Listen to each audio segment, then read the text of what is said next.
Good afternoon. Welcome to Thursday edition of the Hockey Debates podcast. As with every Thursday, we're going to talk about this week in NHL betting, some trends going on in the league to be considering if you're someone who likes to put a dollar or two on the outcome of NHL events. As always, joined by Sascha Paruk, the head odds maker for sportsbettingdime.com, and Hall of Fame hockey writer Kevin Allen. Well, let's get right down to it. We're going to specifically focus this week. Been a really rough week in terms of injuries across the NHL. Some very important players suffering a variety of hurts. Some seem like they're going to be lengthy. Others we're not so sure.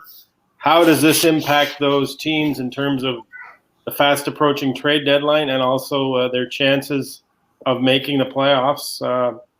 We'll start right off, Kevin. Tampa Bay, all of a sudden, they had lost Ryan McDonagh, defenseman, with a lower body injury for week to week. And now in the last couple of days, both Nikita Kucherov and Steven Stamkos going down, again with lower body injuries. They're claiming day to day. According to the analytics, Tampa Bay has a 100% probability of making the playoffs. So should we even be worried about this, Kevin? Well, I think you got to be worried a little bit about it.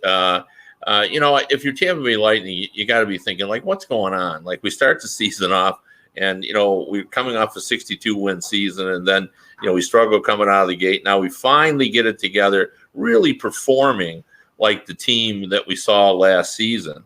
And, seemingly having everything together. Now all of a sudden, significant injuries. And, I think what I always say is until proven otherwise, I take teams at their word, even though historically teams like to fib a little bit about injuries. But, in this case, any extended injury for those two players, I think, downgrade the Lightning's chances. Obviously they're going to make the playoffs. So if we believe they're going to be ready for the playoffs, and all indications are they will be, then it's not going to have a major impact. In fact, I've had players tell me through the years that, the ability to be out of the lineup for 2 or 3 weeks down the stretch drive often sort of rejuvenates you a little bit, because you got a lot of aches and pains beyond that normal injury. So if it is a minor injury, the silver lining could be that you get rest for Stamkos and Kucherov right before the playoffs. Yeah, if I'm sitting on a Tampa Bay Lightning Stanley Cup ticket or Eastern Conference future, I'm not all that concerned about this. And I can sort of foresee a path where this works out in the Lightning's favor. The run that they're on has put them basically neck and neck with the Bruins in the division. They were, plus 300 to win the division about a month ago, and now they're plus 105. Well, the Bruins they were prohibitively short, minus 400 favorites, and are now minus 125. So basically, odds makers are saying the division is a toss-up right now. If the Lightning have sort of significant injuries that cost them points down the stretch, and they wind up in the number 2 spot in the Atlantic, I really don't think that's the end of the world, because there you're looking at probably a matchup with either the Leafs or the Panthers. And I think that Tampa matches up pretty well with both those teams. Whereas if you finish in the number 1 seed and you're facing one of the wild cards, guess who has an awfully good chance of being in that number 8 spot? It's the Columbus Blue Jackets. And if I'm Tampa Bay, I do not want that again.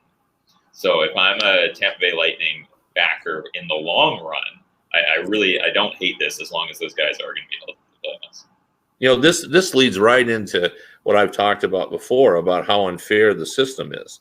And I think it's unfair is that I've always felt 2 is the position you want to be in, because you're going to face the 3rd place team, which is pretty well established that that's the 3rd best team. And oftentimes the wild card team are playing the best hockey in the league, because they've had to go 8-2 or 9-1 or 7-3 or 7-2-1 just to make the playoffs. They're usually hot. They're on fire. They're playing well, and they're a team that's kind of come together. And the 3rd place would be a much better option for you. So I've never felt it's an advantage to win the division. I for the most part, I'd rather be a number 2 than a number 1. Yeah, I really, really liked what Major League Baseball came out and said with their sort of playoff proposal, where they're talking about having basically division winners or pennant winners be able to pick their opponent. And I think that that's a really fun, neat idea. And I think it rewards regular season performance more than just getting the top seed and facing whoever happens to be in that number 8 seed, whether it is the 8th best team or a team that, just suffered injuries or got off to a slow start and is now all of a sudden a sort of juggernaut that you really don't want to face. So yeah, I'm with you. I don't think necessarily finishing the top seed is any benefit at all. Well, in the baseball scenario, what I like about it too is that it creates a storyline that we haven't seen before. When you get to pick your opponent, that's bulletin board material. And as we all know, that can be a nice story, and it sort of juices up the series a little bit. Because the story is always, look, they wanted to play us. They didn't think we can do it, and I think that adds a little bit to the story. So I like that idea as well. And it also does what sports leagues are always looking to do and seem harder and harder to achieve. And as you add more and more franchises, is develop rivalries. Well, if some team picks you out and says, "Yeah, we want you because we know we can beat you," there's an instant rivalry right there. Yeah, good point. Sascha mentioned Columbus. Let's jump and talk about them. We've seen, certainly with the Yankees in baseball last season, a team that was just gutted by injury, but just kept battling through it and surviving and winning the division. We've seen it in the NHL this year with Pittsburgh. They've had a lot of serious injuries and continue to have them, and yet have maintained a playoff spot and look like a team that you can't rule out as a Stanley Cup contender. Columbus has been going through this injury mess all year long. They've lost countless key players. Now, in the last week, they've lost two of their most important players in defenseman Seth Jones, who with Zach Werenski is probably the top defensive pairing in the NHL. And then they also lost Cam Atkinson, and both to ankle injuries and both listed with that fearful word of indefinitely as to their status. You think Columbus can survive this, Kevin? And can they still hang in there and be a playoff team? Well, if I'm a positive thinking Columbus fan, what I say is, the team concept is crucial to the Blue Jackets' success. Tortorella preaches that team concept. We're going to be hard to play against, not just our top line, not just our top defensive playing, but our top defensive pairing, but all of our players are going to be hard to play against. And that's true. You look at that team and they all play hard, and you watch them, in any game you play, they're usually out playing pretty intensely, and it makes it difficult on the team. So you think, well, we can survive injuries. We've proven that all year. Now, if I'm a negative thinking Columbus fan, which I might be in this circumstance, I'm going to say, is there anybody in the league, particularly on defense, who's more important to his team than Seth Jones? Werenski has played very well, and you're right, Bob. They are the best defensive pairing in the league. But Seth Jones has been a beast. He's terrific defensively. He's a big size guy. He's got a big shot. He's a smart player. Everything. He's a leader. Everything about him now, at this point of his career, just speaks to him being one of the best defensemen in the league. And I think this is a difficult loss. And the fact that it had to go to surgery and now it's 2 months, that's just even worse. And they've shown a lot, and they have shown resiliency. And who knows, maybe they can limp through this. But I think of all the injuries we're talking about, this one is the most difficult in my mind for a team to overcome. Yeah, it's hard to disagree with that because, as you said, Bob, they've been dealing with injuries all season, and they have been hit hard. They have lost a ton of man games, but for the most part, it's been up front. And this is a team that really relies on its defensively sound hockey, and losing the best defenseman off of this team is sort of a bigger impact than losing the best defenseman than I think taking away Victor Hedman from the Tampa Bay Lightning, for instance, just because of their style of play. Well, the probability analytics say Columbus is 63% now to make the playoffs. So they're 63% to make the playoffs. So of all the 6 teams we're going to talk about tonight, they've got the lowest odds of making the playoffs. Another Eastern team, and on the surface, maybe you wouldn't think these are that big of an injury. They lost the Islanders we're talking about. They lost Cal Clutterbuck to a wrist injury, and now they've lost Casey Cizikas to a leg injury. Now that's 2/3 of what I would say is the most impressive fourth line in the NHL out of the lineup now. And then you say, yeah, it's the fourth line, but I remember the Wings were winning cups in the 90s, and they had the grind line, and that Scotty Bowman said what he liked about them is he knew that was 10 minutes of the game he didn't have to worry about getting scored on because they were just so responsible and they put so much pressure on the other team. Well, I think you could say that about Cizikas, Clutterbuck, and Martin. They're as responsible a fourth line as you're going to find in the league, and that probably as tough to play against as any fourth line in the league. And you lose those two guys if you're the Islanders, a team whose identity is being hard to play against and playing solid defense. Even though they're fourth line guys, is this a serious loss for them, Kevin? Well, I mean, it's a tough loss because you're right. I mean, they're heralded fourth line players, but Lou Lamoriello, in his mid 70s can fix this standing on his head. Like, he can go out and find role players to fill that role. Now, will they do it as well as Clutterbuck and Cizikas? No, because you're right. I mean, they're very good at what they do, but he can fill those roles, and I don't think that I'm going to believe that this is going to undermine their chances, even though I agree with your assessment of, how good a job they do in their roles. But I think you can fix this, and also, as we all know, when you get in more important games, that fourth line gets squeezed a little bit on playing time anyway. So, 10 minutes becomes 8. And, I think you can find guys that can, just come in and play that role. And I bet Lamoriello is already scouring the league to find, at least one guy who can come in here and fill that role. Well, the laws of probability are still in their favor. They have the Islanders at 90.7% to make the playoffs. So the analytics also says this isn't something major to worry about. Now, let's switch over to the Western Conference, and let's talk about the Colorado Avalanche. Now, they've just lost Nazem Kadri, one of their big offseason additions. Now, if you're a Toronto Maple Leafs fan, you're probably arguing, well, that doesn't matter. He's just going to get suspended for the playoffs anyway. So. That's the best line of the show, Bob. But, I mean, Kadri certainly had filled a key role for them. He was something they didn't have. He is a guy that's hard to play against. He is, if he could not cross-check people from behind me into the boards, he'd probably be a useful player in the playoffs. So does Colorado have a concern here without him going forward, Kevin? Yeah, I mean, I think they do. Historically in NHL playoffs, teams need a good punk, and that's the role that Kadri plays. He's one of the better punks in the league. He gets under your skin a little bit. Now, you're right. He's obviously had difficulty staying actually eligible to play. But you got to believe he had learned his lesson by now. I would think so. So I think he's a pretty valuable player. And, this is a guy that they will miss. But they're pretty safely into the playoffs in my mind. So I don't think it's something that can't be overcome.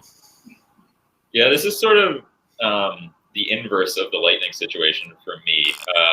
When I'm looking at the playoff race in the West, this is the one. If I'm in the Central, I want to win the Central. I want to finish in that top spot, and so I do worry about the loss of Kadri here for the Avalanche to some extent. Because I don't. If you're finishing in that numbers 2 spot, you're matching up with Dallas instead of probably matching up with one of the 4th or 5th teams to come out of the Pacific, which I think is a much easier matchup, in particular for Colorado. And what sunk the Avalanche in the playoffs last year, as we all know, is depth. They have their loaded top line. They're going to dominate when they're on the ice. What they need is the other 9 forwards to be able to hold their own. And Kadri is exceptionally good at holding his own. He's the guy who's been in the Selfie conversation before. So if he's out sort of for a big chunk of the rest of the regular season and they wind up dropping the division to the Blues, it would be reason for me to fade them in terms of making a deep playoff run. I liked what they did in the offseason to, as you say, to address their depth, Sascha. Kadri, I think, was a great addition. I really like Donskoy as well as a guy with, Stanley Cup final playing experience in your bottom 6 forwards. And even Bellemare, who doesn't get a lot of attention, but he was certainly a useful player for Vegas in their cup run in 2018. And I just thought that they had set themselves up well for going deep into the playoffs. But, if they don't have Kadri, I think that really diminishes their chances of making a long playoff run. Yeah, I think it's a big hit. What do you think teams will do, Kevin? Should we watch what they do? I guess is what I'm saying. On trade deadline day, if these guys are still out and they're making moves to fill that role, should we read into that maybe this means these guys are worse off than they're claiming? Because as we all know, the closer you get to the playoffs when it comes to injury, the first casualty is the truth. Yeah, absolutely. Yeah, I mean, obviously, but it could be that they're lying about that, or is that there's more mystery to their injury than than they're comfortable with. I mean, some of these injuries, you know what a broken bone, how long it's going to be out because there's been so many of them through the years. But there are certain injuries that it becomes a pain tolerance issue. It becomes where they're not quite sure how quickly a bone will heal because of where the fracture is located, and it does get complicated. So it's either one of two things when you get in that. If they make a move, then they're just unsure, or they've just been lying all along, and it's they've known for a long time it's going to be it was a bad situation and they got to do something to correct it. But you got to be careful too, because everyone also was trying to add. So if the Colorado Avalanche adds a center, that it may just mean they wanted more depth because they believe they can win it all as well. So it becomes kind of an art to trying to read what they're doing just based on their history and based on where they are and what they're trying to accomplish.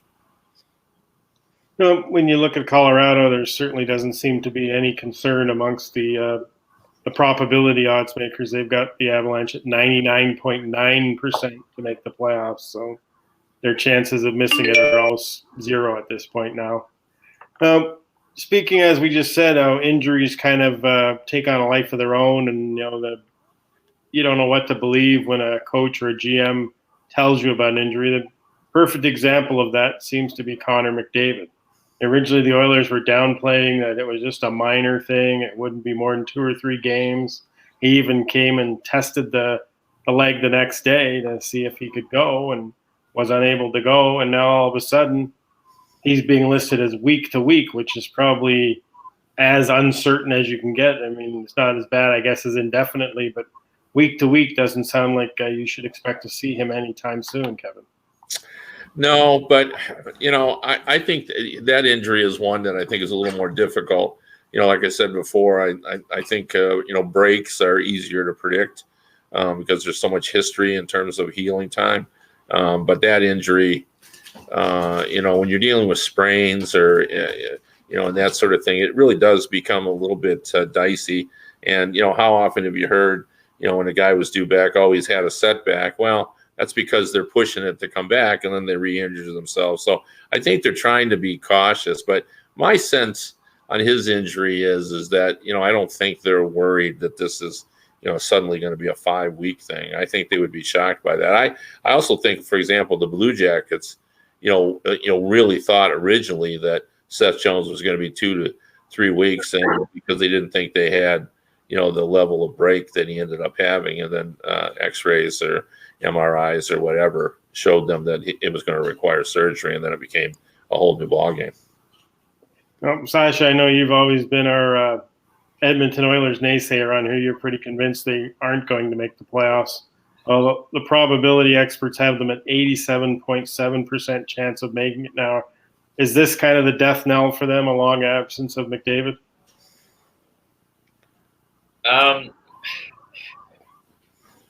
The old me wants to say yes. It's really hard.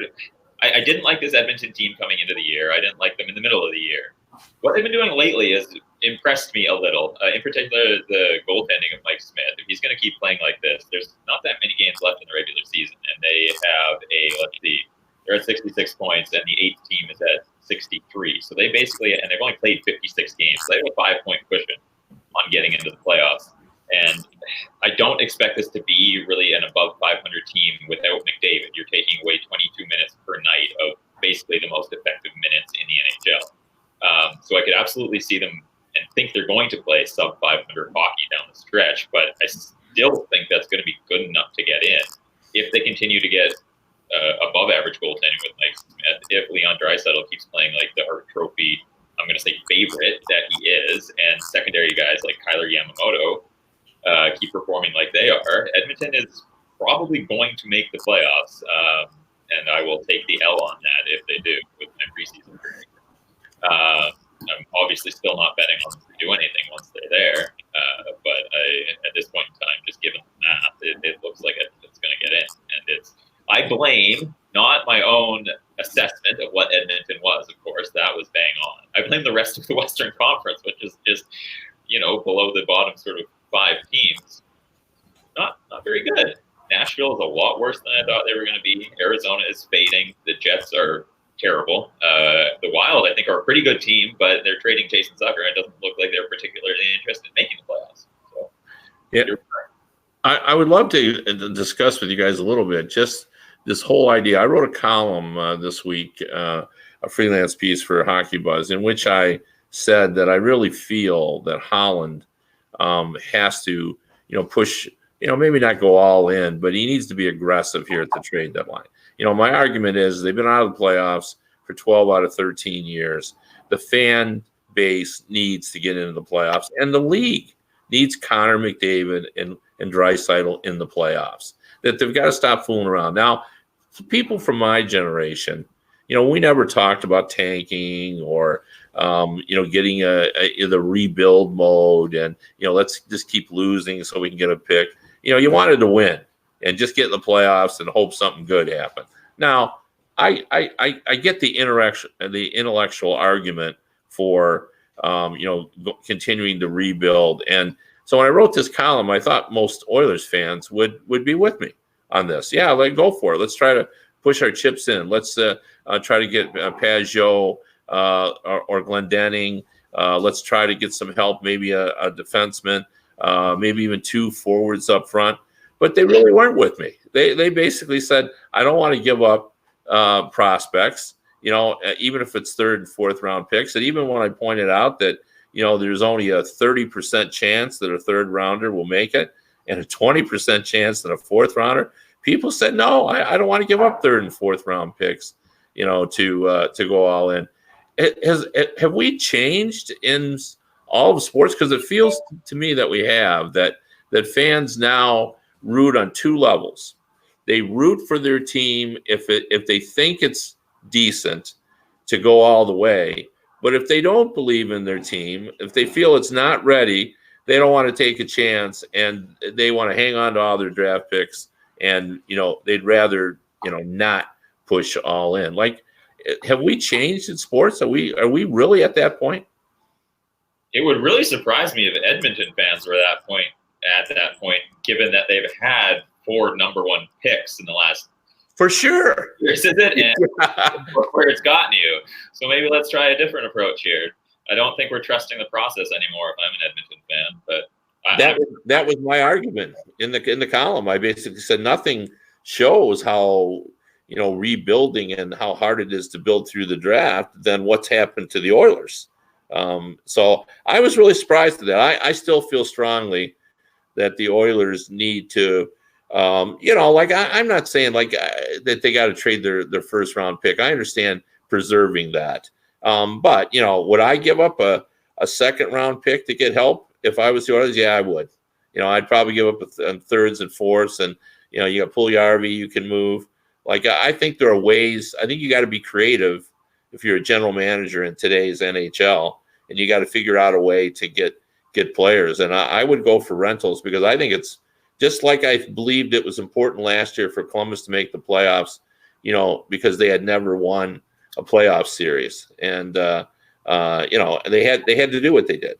And I think the Oilers need to do that too for the good of the fan and for the fans and for the league. I agree with you because of the context of this season. If I'm in the Eastern Conference and I'm staring down Tampa Bay, Boston, Washington, Pittsburgh, yes. Okay, fine. I'm pretty hesitant if I'm sort of a bottom 4 playoff team in the East about trading away my future assets to make a run this season. But if I'm in the West, who scares you that much, really? Yeah. St. Louis is a very good playoff proven team, but I think St. Louis is worse than the 4 top teams in the East. So if there's a year to do it, it's now for the Oilers. I agree. Don't you find that maybe this is just the advent of social media, and it was always there, but we just never had we had nothing but anecdotal evidence. But it seems like every fan base obsesses over their team's prospects. Like they're all going to be the answer to their problems.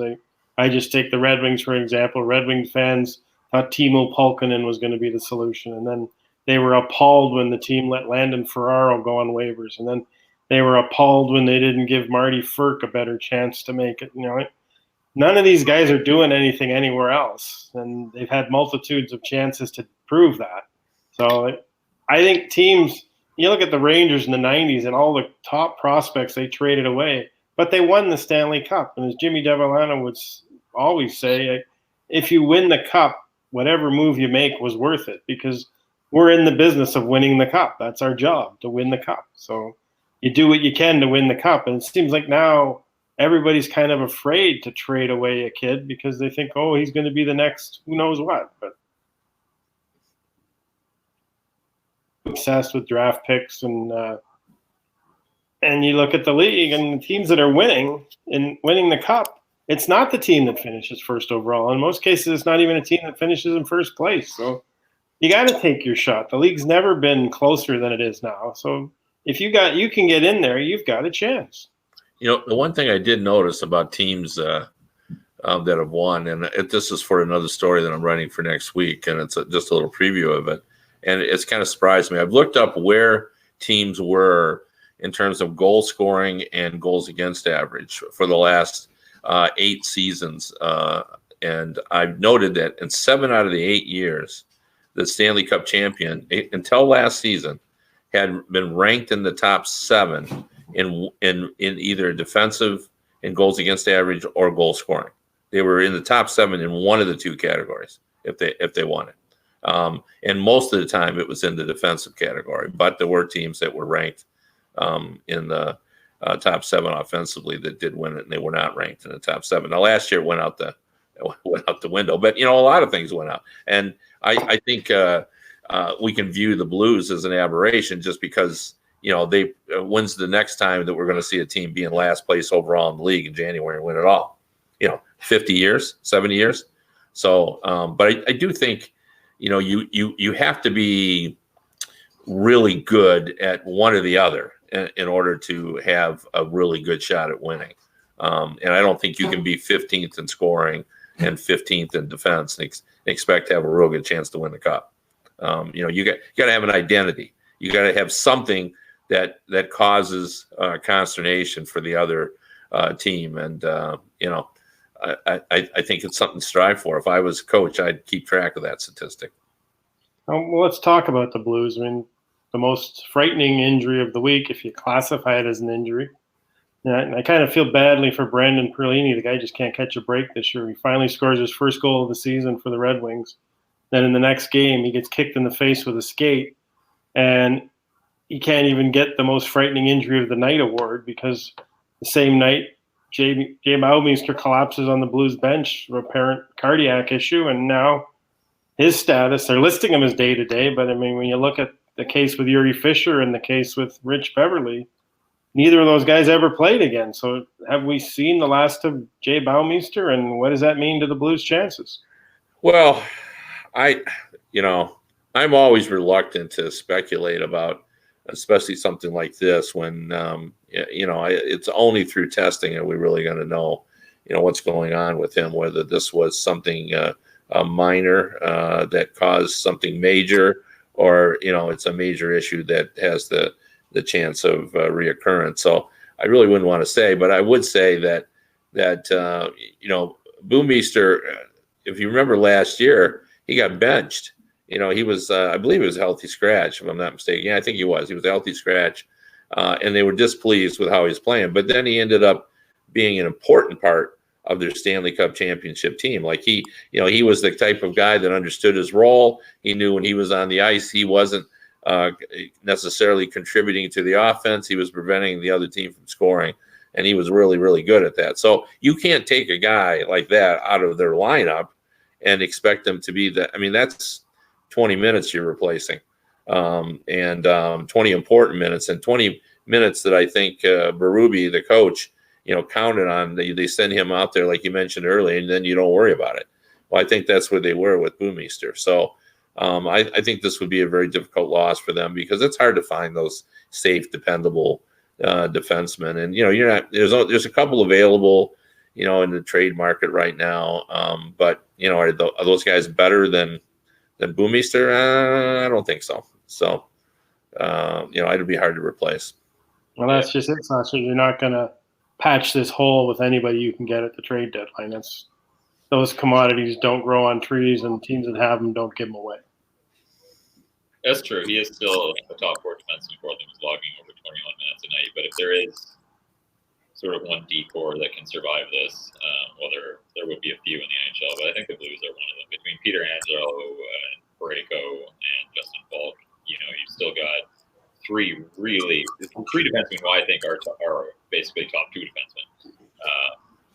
And given the sort of defensive identity of the team, yes, Bouwmeester, it hurts to lose when you're top 4 defenseman. It's sort of like Columbus, where they play a pretty defensively sound style. So losing when you're top 4 D-men hurts you more than an offensively sort of base team. But they still have 3 really elite D-men back there. So I do think they're going to be able to weather the storm, as we expect, he's out long term. Well, gentlemen, surprisingly, we've run out of time yet again. It just flies when we get talking hockey. And Sasha and Kevin, thanks for joining me again today. And we'll be back at it again next Thursday. Kevin and I will be here on Monday. And everybody have a great day. And we'll be back talking hockey before you know it. Thanks, guys.